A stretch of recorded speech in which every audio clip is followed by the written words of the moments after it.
बिस्मिल्लाहिर्रहमानिर्रहीम। अस्सलाम वालेकुम नाज़रीन। कहा जाता है कि तांबे के गिलास में रखे हुए पानी में एंटीऑक्सीडेंट आ जाते हैं।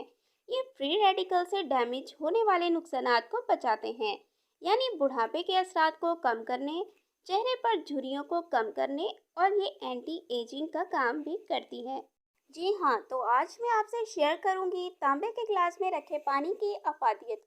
अगर आप तांबे के गिलास में रखा हुआ पानी पी लेते हैं तो इससे आपको फायदा क्या मिलता है। नंबर 1, ये कैंसर से बचाता है। नंबर 2, जिन लोगों को खून की कमी होती है तो वो भी तांबे के गिलास में रखा हुआ पानी इस्तेमाल करें, क्योंकि तांबे में कॉपर होता है जो कि खून की कमी को दूर करता है।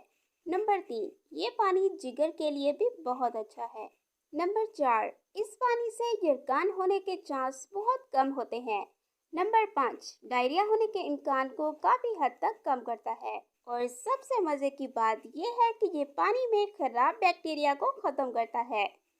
Thanks for watching. Please subscribe my channel health clinic.